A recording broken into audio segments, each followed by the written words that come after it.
Hi friends, எல்லாருக்கும் வணக்கம். நம்ம இந்த வீடியோ பதிவில் 15ஆம் தேதியிலேருந்து 20ஆம் தேதி வரைக்கும் இருந்த முக்கிய நடப்பு நிகழ்வுகளை பார்க்க போகிறோம். வாங்க பார்க்கலாம். 15th அன்றைக்கி என்ன இம்பார்ட்டன்ட் கரண்ட் அஃபேர்ஸ் அப்படின்னு பார்ப்போம். நொய்டாவில் புதிய ஒரு மெகா சர்வதேச விமான நிலையம் அமைக்கப்பட உள்ளது அப்படின்னு சொல்லியிருக்காங்க மத்திய அரசு. இந்த நொய்டான்றது எங்கே இருக்குது அப்படின்னா யூபி மாநிலத்தில் இருக்கக்கூடியதாக இருக்குது. எங்கே இருக்குது? யூபியில் இருக்கக்கூடியதாக இருக்குது. இது அமைக்கப்பட்டுருச்சுன்னா ஆசியாவிலேயே மிகப்பெரிய சர்வதேச விமான நிலையமாக மாறும். இந்த ஒர்க்கு கம்ப்ளீட் ஆகிடுச்சுன்னா இது என்னது? ஆசியாவிலேயே மிகப்பெரிய சர்வதேச விமான நிலையமாக மாறக்கூடியதாக இருக்குது. அது மட்டும் இல்லாமல் இன்னொரு சிறப்பும் இருக்குது. என்னது?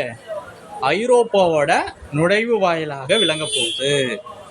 யூபியில் இருக்கக்கூடிய இந்த நொய்டா மெகா சர்வதேச விமான நிலையம் ஓப்பன் பண்ணிட்டா 7 கோடி பயனாளிகளை கையாளக்கூடிய திறனை இது கொண்டிருக்கும் அப்படின்னு சொல்கிறாங்க.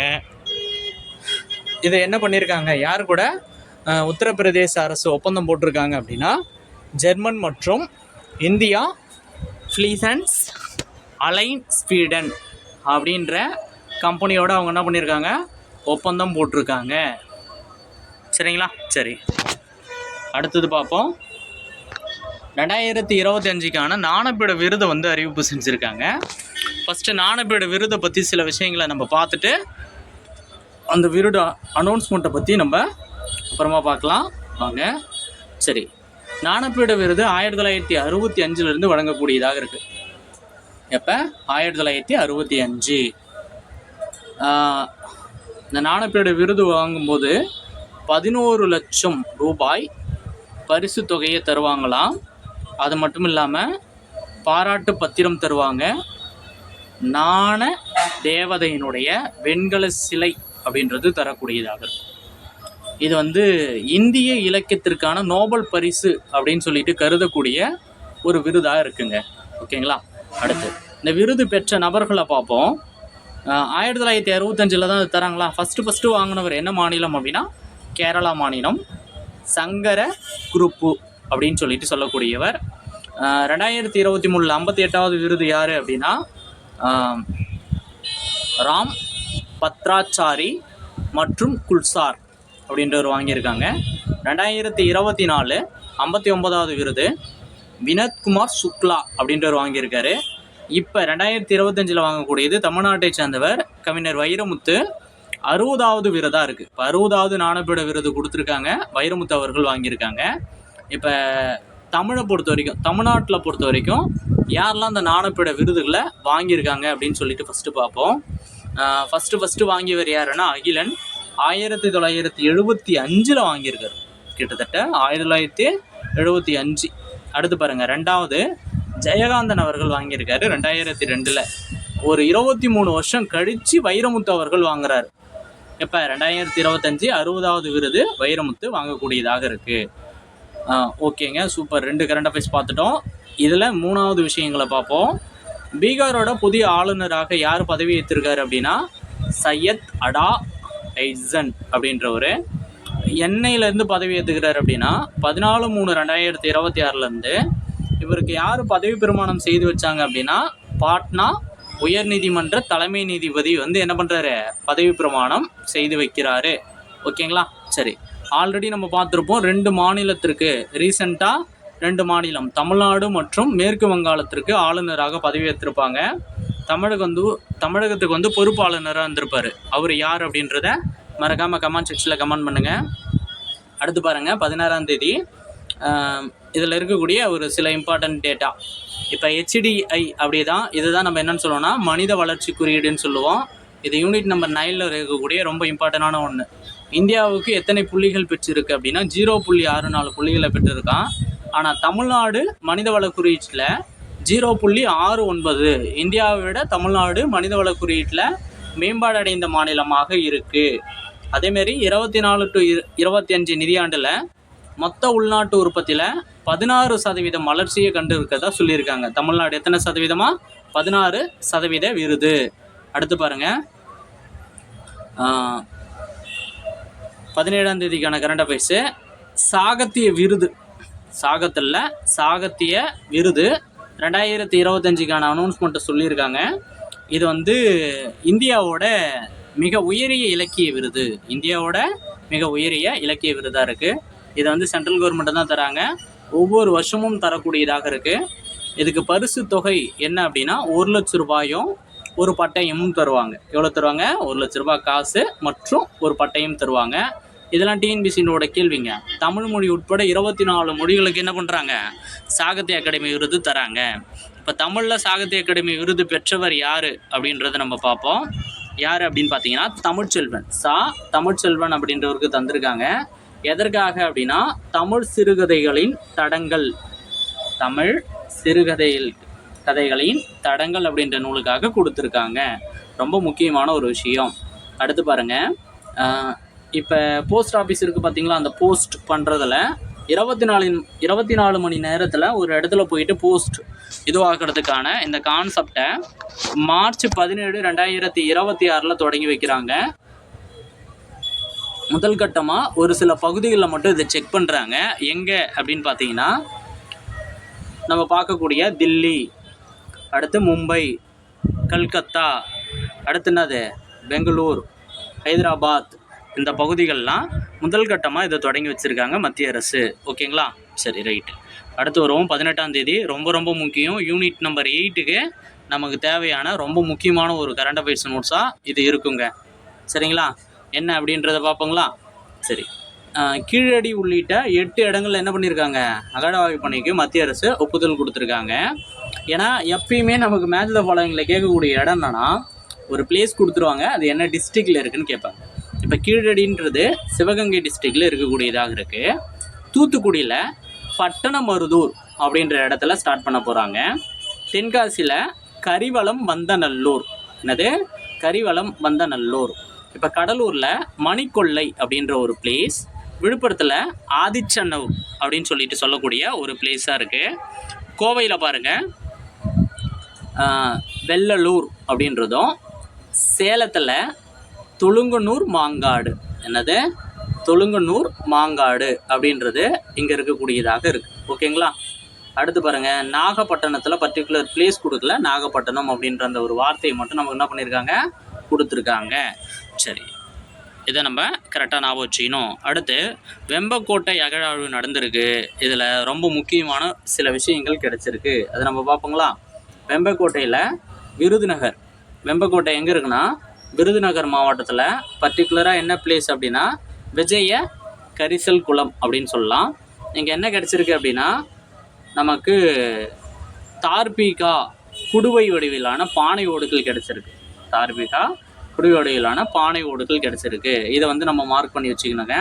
ரொம்ப முக்கியமான ஒரு விஷயம். இதெல்லாம் நம்ம நோட்டில் எடுத்து தனியாக எழுதி வச்சுக்கணும். அடுத்ததாக பாருங்கள், நமக்கு ரொம்ப முக்கியமானது என்ன சொல்லியிருக்காங்க அப்படின்னா 2033க்குள்ளே நாட்டில் இருக்கிற எல்லா மக்களுக்கும் மருத்துவ காப்பீடு தர்றதா சொல்லிட்டாங்க. என்னது? மருத்துவ காப்பீடை சொல்லியிருக்காங்க. சரி, இது கூடயே நம்ம இன்னும் ஒரு முக்கியமான ஒரு விஷயத்தை தெரிஞ்சுக்கலாம். ஆயுஷ்மான் பாரத் திட்டம் 2018 பிரதமர் மோடி அவர்கள் தொடங்கி வைக்கிறாரு. என்ன மாநிலத்தில் தொடங்கி வைக்கிறாருன்றதை மறக்காமல் கீழே கமெண்ட் செக்ஷனில் கமெண்ட் பண்ணுங்க. இது மருத்துவ காப்பீட்டு திட்டமாக இருக்குது. உலகத்திலேயே மிகப்பெரிய மருத்துவ காப்பீட்டு திட்டம் எது அப்படின்னா இந்த ஆயுஷ்மான் பாரத் அப்படின்ற திட்டம் தான். இதில் ரூபாய் 5 லட்சத்திற்கான மருத்துவ காப்பீடை வந்து நமக்கு பண்ணுறாங்க கவர்மெண்ட்டு. இதில் ரொம்ப முக்கியமான ஒரு சில விஷயங்களை நம்ம என்ன பண்ணிக்கணும் அப்படின்னா ஐடென்டிஃபிகேஷன் பண்ணிக்கணுங்க. சரி, நம்ம அது என்னன்றதை காட்டுவோங்களா? இப்போ பாருங்கள், 12 கோடி ரூபாய், 12 கோடி குடும்பங்கள், 12 கோடி குடும்பங்கள் 70 வயதை கடந்த 6 கோடி மூத்த குடிமக்களுக்கு இந்த திட்டம் இப்போ செயல்படுகிறது. தொடக்கத்தில் என்ன பண்ணாங்க அப்படின்னா 27 மருத்துவ பிரிவின் கீழ் 1391 சுகாதார நல தொகுப்புகள் மட்டும்தான் இருந்துச்சு. இப்போ அதை என்னவா மாற்றிருக்காங்க அப்படின்னா 1961 என்ன பண்ணியிருக்காங்க? இன்க்ரீஸ் பண்ணியிருக்காங்க. இந்த நம்பர் கவுண்ட்லாம் நம்மளால் கரண்ட் அஃபேர்ஸில் தான் பார்க்க முடியும். இப்போலாம் கரண்ட் அஃபேர்ஸை இது மாதிரி தான் கேள்வி கேட்டு நம்மளை ஏமாத்துறாங்க. அடுத்து 19ஆம் தேதிக்கான கரண்ட் அஃபேர்ஸு.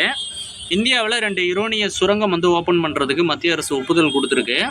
ராஜஸ்தானில் சிகர் அப்படின்ற பகுதியிலும் சத்தீஸ்கரில் ஜட்ஜ்பால் அப்படின்ற பகுதிகளும் கொடுத்துருக்கு. இது என்ன நோக்கத்துக்காக கொடுத்துருக்காங்க அப்படின்னா மத்திய அரசினுடைய இலக்கு 2047க்குள்ள வளர்ச்சி அடைந்த பாரதம் அப்படின்ற அந்த நோக்கத்திற்காக இது ரெண்டுத்துக்கும் ஒப்புதல் கொடுத்துருக்காங்க. அடுத்து அமைச்சரவை குழு கூடி என்ன பண்ணியிருக்காங்க அப்படின்னா ஒரு முடிவு எடுத்திருக்காங்க. பாரத தொழில் மேம்பாட்டு திட்டம் அப்படின்ற ஒரு திட்டத்தை அனௌன்ஸ்மெண்ட் பண்ணுறாங்க. இது எதற்காக அப்படின்னு பாருங்க, நாடு முழுவதும் நாடு முழுவதும் 100 தொழில் பூங்காக்களை மேம்படுத்த. எத்தனை தொழில் பூங்கா? 100 தொழில் பூங்காக்களை மேம்படுத்த ரூபாய் 33,660 கோடியை ஒதுக்கீடு செய்கிறாங்களாம். இதுக்கான நோக்கம் ஏன் இதை இவ்வளோ செலவு பண்ணுறாங்க, இவ்வளோ தொழில்களை மேம்படுத்துகிறாங்க அப்படின்னா உற்பத்தி திறனை ஊக்குவித்து உலக தரத்திலான தொழிலக உள்கட்டமைப்பை மேம்படுத்துது. அப்போ ப்ரொடக்ஷனை இன்க்ரீஸ் பண்ணுறாங்க, உலக தரத்துக்கான தொழில் உள்கட்டமைப்பை இன்ஃப்ராஸ்ட்ரக்சரை ஏற்படுத்தணும் அப்படின்றதுக்காக இதை பண்ணியிருக்காங்க. அடுத்து பாருங்க, யூபியில் தேசிய நெடுஞ்சாலையத்தினுடைய தரத்தை இன்க்ரீஸ் பண்ணுறாங்க. யூபி மாநிலத்தில் பாரா பங்கி முதல் பவாராய் வரை இது NH என்னது அப்படின்னா 927. இது 4 வழிப்பாதையாக தரம் உயர்த்த குறிப்பிட்ட அமௌண்ட் ஒதுக்கியிருக்காங்க. எவ்வளோ அப்படின்னா 6,969 கோடியை மத்திய அரசு ஒதுக்குறதா சொல்லியிருக்காங்க. ஓகேங்களா? சரி, கூடுதலாக இந்த 20ஆம் தேதியோட கரண்ட் அஃபேர்ஸை பார்த்துட்டுனா இந்த கரண்ட் அஃபேர்ஸ் நம்ம முடிக்க போகிறோம். மார்ச் 20 என்ன தினமாக கொண்டாடுறாங்க அப்படின்னா சர்வதேச மகிழ்ச்சி தினமாக கொண்டாடுறாங்க. இந்த உலக மகிழ்ச்சிகர நாடுகள் பட்டியலை வெளியிடக்கூடிய அமைப்புகள் என்னென்ன அப்படின்னு பார்க்கணும். அமெரிக்காவில் இருக்கக்கூடிய கேலஃப் ஆய்வு நிறுவனம், அப்புறம் UNDP, அது கூட பிரிட்டனை சேர்ந்த ஆக்ஸ்போர்ட் பல்கலைக்கழகத்தில் நல்வாழ்வு ஆய்வு மையம் அப்படின்னு சொல்லிட்டு இருக்கு. இவங்க 3 பேரும் இணைந்து தான் என்ன பண்ணுறாங்கன்னா உலக மகிழ்ச்சிகர நாடுகள் பட்டியலை வெளியிடுறாங்க. இதை பல்வேறு காரணிகளை அடிப்படையாக வச்சு என்ன பண்ணுறாங்க, இந்த பட்டியலை வெளியிடுறாங்க. இதில் நம்ம பார்ப்போம் என்னென்ன காரணிகள்லாம் அவங்க மென்ஷன் பண்ணியிருக்காங்க. தனிநபரினுடைய சராசரி உற்பத்தி ப்ரொடக்ஷனை சொல்கிறாங்க. அடுத்து சுதந்திரம் அப்படின்றது சொல்கிறாங்க. நன்கொடைகள் எந்த அளவு கொடுக்குறாங்க அப்படின்றது, ஆரோக்கியமான ஆயுட்காலம், ஊழலற்ற நிர்வாகத்தை பேஸ் பண்ணி என்ன பண்ணுறாங்க இந்த மகிழ்ச்சி குறியீடை கால்குலேட் பண்ணுறேன்னு சொல்லியிருக்காங்க. இந்த 2026க்கான பட்டியல் அப்படின்றது என்ன அப்படின்றத நம்ம பார்ப்போம். பின்லாந்து தொடர்ச்சியாக ஒரு 9 ஆண்டுகளாக என்னவா இருக்குது, ஃபஸ்ட் இடத்துல இருக்குது. அதை தொடர்ந்து ஐஸ்லாந்தும், அதை தொடர்ந்து டென்மார்க் இருக்குது. இந்தியா 2026 என்னவா இருக்குது அப்படின்னா 116வது இடத்துல இருக்குது. 2005 118, இந்த இடத்துல கொஞ்சம் மாற்றிக்கோங்க. 2024 126வது இடத்துல இருந்ததா சொல்கிறாங்க. இது ரொம்பவே இம்பார்ட்டண்டான ஒரு விஷயம். அடுத்து பாருங்கள், ஆந்திராவில் மக்கள் தொகை மேலாண்மை கொள்கை அப்படின்றத இன்ட்ரோ பண்ணியிருக்காங்க. என்ன சொல்லியிருக்காங்க அப்படின்னா, இப்போ ஒரு குடும்பத்தில் இருக்கிறவங்க என்ன பண்ணுங்க, 2லேருந்து 3 குழந்தையை பெற்றுக்கோங்க. நீங்கள் அப்படி குழந்தை பெற்றுக்கிட்டிங்கன்னா நாங்கள் ஊக்கத்தொகையாக தரோம். எவ்வளோ தரோம்? 25,000 ரூபாய் தரோம் அப்படின்னு சொல்கிறாங்க. இது மெயினான இலக்கு என்ன அப்படின்னா பிறப்பு விகிதத்தை 1.5%லிருந்து 2% மாற்றுறதுக்கு ஆந்திரா அரசு முடிவு பண்ணியிருக்காங்க. நீங்கள் ஆந்திராவோட முதல்வர் யார் அப்படின்றத மறக்காமல் கீழே கமெண்ட் செக்ஷனில் கமெண்ட் பண்ணுங்கள்.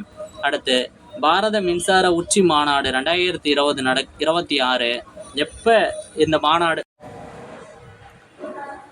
மார்ச் 19, 2026 இது தொடங்குறாங்க. இந்த மாநாடு எங்கே நடக்குது அப்படின்னா புதுடில்லியில் நடக்கக்கூடியதாக இருக்குது. குறைந்தபட்சம் 4 நாட்கள் இந்த மாநாடு நடக்கும்னு சொல்கிறாங்க. மத்திய அரசு ஒரு இலக்கு நிர்ணயம் செஞ்சுருக்காங்க. என்ன அப்படின்னா 2030க்குள்ளே 500 ஜிகாவாட் மரபுசாரா மின் உற்பத்தி அப்படின்ற ஒரு இலக்கு நிர்ணயம் செஞ்சுருக்காங்க. அதை நம்மளால் அடைய முடியும் அப்படின்றத கான்ஃபிடெண்ட்டாக அந்த மாநாட்டின் மூலயமா நமக்கு சொல்லக்கூடியதாக இருக்குது. அடுத்து உலக வன தினம் அப்படின்றது முக்கியமான ஒரு இது. மார்ச் 21 உலக வன தினமாக கொண்டாடுறாங்க. இது 1971 16வது ஐரோப்பிய விவசாய மாநாட்டில் இந்த வன தினம் கடைபிடிக்க முடிவு பண்ணாங்க. இது 2012 மார்ச் 21 ஐநா சபை உலக வன தினமாக அறிவிக்கிறாங்க. எப்போ? 2012. கடைபிடிக்க முடிவு பண்ணது 1971, ஆனால் கடைபிடித்தது எப்போ? 2012 மார்ச் 21. இப்போ 2026க்கான உலக வன தினத்துக்கான கருப்பொருள் என்னன்னா காடுகள் மற்றும் பொருளாதார மரங்கள் அப்படின்னு சொல்லிட்டு சொல்லக்கூடியது. இதை பார்க்குறப்ப தமிழ்நாடு என்ன அந்த வனத்துக்கான ஒரு முக்கியமான ஸ்கீமை கொண்டு வந்திருக்காங்க அப்படின்றதே நம்ம பார்த்துருவோம். பசுமை தமிழ்நாடு இயக்கம் அப்படின்றது தமிழ்நாடு அரசு இந்த ஸ்கீமை கொண்டு வந்திருக்காங்க. எதுக்கு அப்படின்னா தமிழகத்தோட ஒட்டுமொத்த பசுமை பரப்பு அதிகரிக்கிறதுக்காக இதை கொண்டு வந்திருக்காங்க. 12,000 சதுர கிலோமீட்டர் பரப்பளவில் 12,000 சதுர கிலோமீட்டர் பரப்பளவில் 286 கோடி மரங்களை நட இலக்கு நிர்ணயம் செய்யப்பட்டதாக இருக்குது. அடுத்து பாருங்கள், முக்கியமான சில விஷயங்களை மட்டும் பார்ப்போம்.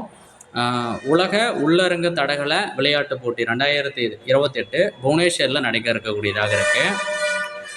உலக தண்ணீர் தினம் மார்ச் 22. இதனுடைய கருப்பொருள் என்னன்னா தண்ணீரும் பாலினமும். Thank you to all.